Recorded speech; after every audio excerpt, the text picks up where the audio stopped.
tout le monde, asalaamaaleykum wa rahmatullah, bienvenue sur votre chaîne La Clé du Monde Numérique. ñoo ngi leen di jaajëfal bu baax si abonné yi di leen di rafetlu bu baax ànd bi ngeen ànd ak ñun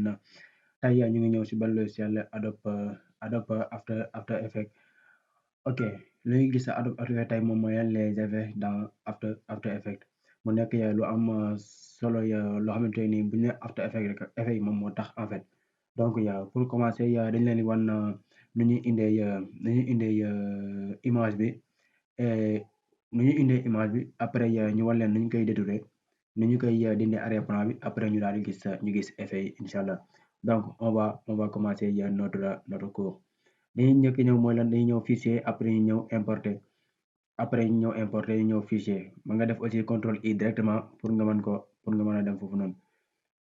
xam nga après ok bu ñu jëlee photo bi ñu jël photo bi bu ñu jëlee photo bi ñu def importer après nga gis photo bi lii léegi da ngay cliquer photo bi nga di koy déposer da ngay cliquer photo bi nga indi ko fii nga déposer ko après da nga gis photo bi apparaître mais da nga gis ne aussi am na benn contour benn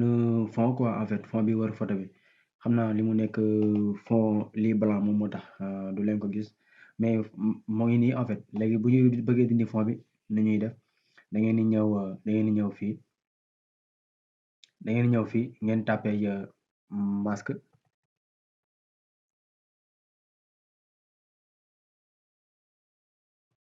bu ngeen tapé masque comme nii rek bu ngeen tapé ko nii da ngeen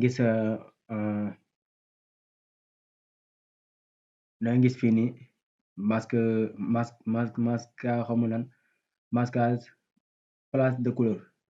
après boobu ngay cliquer nga déposer ko ci photo bi après di ngay jël outil pipette bi nii boo jëlee outil pipette bi da nga def ko ci arrière plan bi da nga gis ne yaa ngi gis côté da nga gis ne dañ na en fait da nga gis ne dañ na soo ko defee da nga gis ne arrière plan bi dañ na en fait da nga gis ne arrière plan bi dañ na buñ jëlee benn rectangle ñu teg ko ci ñu xool comme rectangle bleu comme buñ ko ci tegee quoi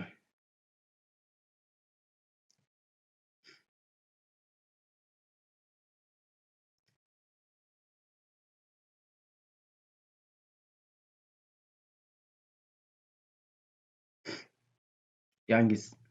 da nga gis ne arrière plan bi dañ na en fait donc léegi bu fekkee ne fond vert la aussi am na beneen Skylight la tudd ci effet yi la nekk boo ko recherché da nga ko gis moom moo nekk bu fekkee ne fond bi mën nga jël bi ñu def sànq donc après lu ñuy def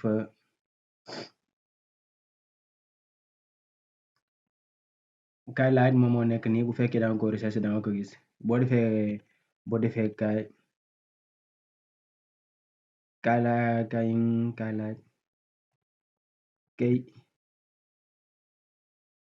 Skylight ok bii la Skylight bi boo ko jëlee déposé ko après bu dee fond vert la moom foofu nga koy dindee en fait d'accord ok ñu gis donc effet yi nekk After Effects bu ñu dindee lii bu ñu dindee kii après da nga gis ne yii yëpp ay effet la yii yëpp ay effet la te exemple la bu ñu ñëwee fii nii si d'accord suñu ñëwee tey si effet texte bu ñëwee fii tey texte mën ngeen a choisir mën ngeen a xool effet yi leen sol yëpp bu ñëwee fii yooyu texte après ngeen jël effet bii nii ngeen teg ko fii exemple foofu moo nekk information moom moo nekk nii en fait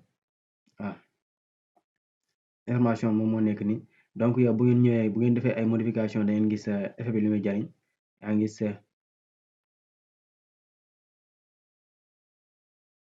effet pour texte la en fait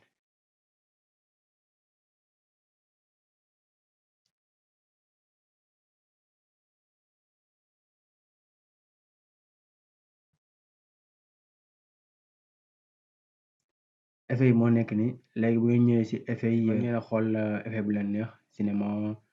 bruit audio tey ñu ñëw esthétique su ñëwee esthétique da nga fekk y a de nombreuses kii yoo xamante ni bokkuñu effet yoo xam ne bokkuñu te exemple bu ñu jëlee effet bi ñu xool lan lay def ok buñ jëlee effet bi ñu xool lu muy def buñ ñëwee ñu jouer ci lii d'accord bii dafay wàññi opacité bi yaa ngi gis wala mu yokk ko en fait comme genre boobu quoi mën nga ko jouer comme noonu donc buñ jëlee bii d'accord bii amul kii d'accord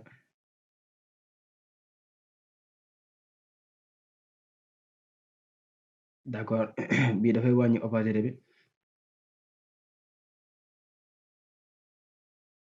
comme bii tamit day wàññi opacité bi te exemple ma bëgg koo animer damay ñëw comme genre exemple fii ma animer bëgg a animer comme genre effet bi damay ñëw ma cliquer fii nii rek teg naa benn image kele gis nga ne teg naa benn image kele après damay ñëw ba fii ma déplacer sama kii bi après ma ñëw après non effet bi rafetul quoi contrôle Z ñu xool beneen effet lueur diffuse moins flou esthétique comme exemple bi flou esthétique bu ñu jëlee flou esthétique baa ñu dindi bi pare exemple flou esthétique bu ñu jëlee flou esthétique bi vous voyez après bu ñëwee fii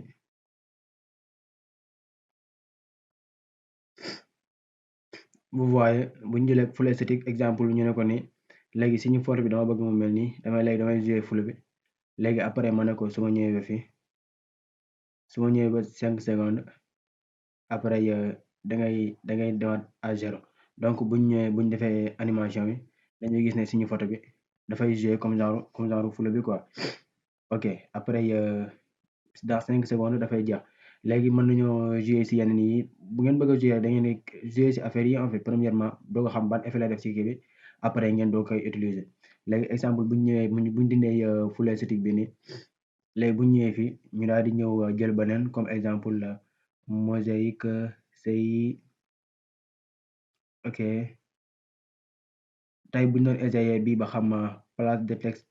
texture mosaïque tey buñ génnee fii ñu jël beneen ñu xool beneen fii beneen déformation bu ñëwee déformation après ñu jël bii ñu xool ok baa ñu essayer bi buñ essayer bi ñu xool ban effet lay def donc dañuy ñëw ñu jouer ñu xool bi intensité bi gain ok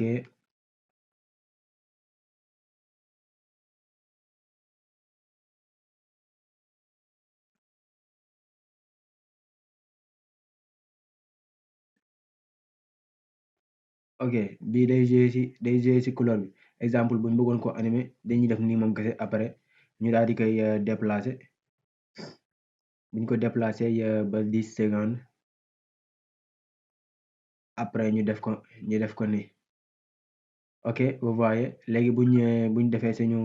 animation dañuy gis ne flou esthétique bi moom mooy njëkkee daw léegi flou esthétique bu dawee ba àgg léegi flou esthétique bu dawee ba benn moment bi yaa ngi gis après dafay animer comme genre bi léegi dangay gis ne photo bi day gën di foncé en fait day gën di clair am na yeneen effet yu bëree bëri yii yëpp ay effet la quoi mën ngeen ko tester mooy yii yëpp ay effet la boo si dugg rek am na cinéma 4D effet cinéma 4D bu ñëwee ñu teg ko xool ba xam xaaral ma dindi bi pare comme ça du ko yokk fii quoi muy gën di bëri effet cinéma 4D boo ñëwee jël effet bi ñu teg ko fii ok aucun fichier cinéma 4D filtre détecté veuillez ajouter l'effet un fichier cinéma 4D importé donc comme vous le voyez effet cinéma 4D bu fekkee da nga importé benn fichier cinéma 4D c'est ça After Effects comme benn kii quoi benn photo xamante ni c'est en 4D 4 dimensions mën nga utiliser effet bii nii ba xam lan lay def ba xam lan lay def mën ngeen ko lii yaa ngi gis cinéma 4D am na effet cinéma 4D donc am na effet yu bëree bëri yi yëpp ay effet la effet canal 3D effet canal ñu xool la donc comme vous le voyez yi moo nekk effet yi nekk After Effects mën ngeen ñëw ngeen comme ni ma waxee sànq mën ngeen ñëw ngeen xool effet bu leen neex ngeen testé effet yëpp man ngeen ma xool effet miroir man ngeen testé effet yëpp ya ngeen xool bu nekk lan lay def effet miroir yaa ngi gis effet miroir c'est pratique déjà effet miroir dafa neex su ma ñëwee fii ma di ñëw centre boo ñëwee fii nga def benn kii après ma déplace sama curseur moom tamit ba 5 secondes après mën naa déplacer ko comme ni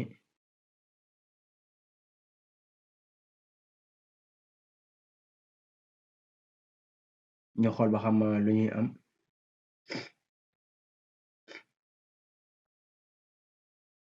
bi mu nekk effet miroir moom tamit mën ngeen ko utiliser ngeen xool lu ngeen ci def moom sax dafay mel dafay dupliquer photo bi yaa ngi gis bi mu nekk effet miroir ma xool war na mën a am sax yeneen paramètres yu bokkut ak boobu noonu effet miroir opacité du fond nii d'accord bi pour nga def rotation bi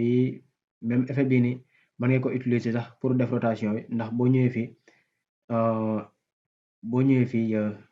après ma déplacer ko ba 5 secondes léegi su ma neexee ma def rotation bi comme ça mu disparaître moom photo bi yëpp ñu ànd disparaître donc su ma ñëwee fii vous voyez après su ma ñëwee fii exemple